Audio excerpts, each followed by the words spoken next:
اگر ہاتھ پر نجاست لگی ہو جیسے شراب، پیشاب یا کوئی اور چیز، اب وہ ہاتھ موبائل فون کو لگ گیا تو اب وہ نجاست موبائل کو لگے گی، لیکن بعد میں وہ خشک ہو گئی تو اب اگر وہ موبائل جیب میں ہو تو کیا نماز ہو جائے گی یا نہیں، اور فون کو پاک کیسے کریں؟ ہر وہ چیز جو نجاست کو جذب نہ کرے، ہر وہ چیز جو نجاست کو جذب نہ کرے، ان کی صفائی کے دو طریقے ہیں۔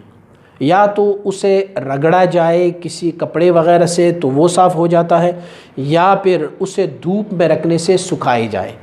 فقہا نے اس میں ایک جزیہ ذکر کیا ہوا ہے موزوں کے بارے میں، کہ موزے چونکہ چمڑے کے ہوتے ہیں اور وہ پانی کو جذب نہیں کرتے، تو اسی لیے اگر موزوں پر کوئی نجاست پڑ گئی، وہ نجاست اگر ذو جسم ہے یعنی جسم دار ہے، جیسے پخانہ وغیرہ ہوا، تو پھر اس پخانے کو، ان کی اثر کو ان سے دور کیا جائے، فلہذا وہ پاک ہو گئے۔ اور اگر وہ چیز مائع ہو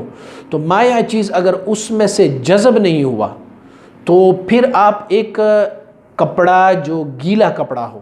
اس میں سے اس کو صاف کر سکتے ہیں۔ یا دوسری صورت جو مشائخ نے بیان فرمائی ہے وہ یہ ہے کہ آپ اسے دھوپ میں رکھیں، جب وہ سوکھ جائے گا تو چونکہ نجاست اس کی اجزاء میں شامل نہیں ہے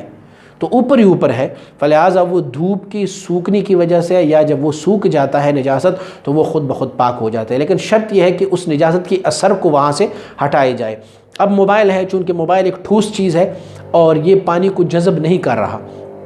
یا نجاست کو جذب نہیں کر رہا، اگر اس کی کور پر یا اوپر کسی حصے پر نجاست پڑ گئی ہے، یا ایون اگر اس کی اندر مشینری میں بھی نجاست گئی ہے تو اسے دھوپ سے سکھایا جائے، اور جب دھوپ سے اس کو سوکھ جاتا ہے تو پھر اس کی نجاست ختم ہو جاتی ہے، یہ موبائل پر پاک ہو جاتا ہے۔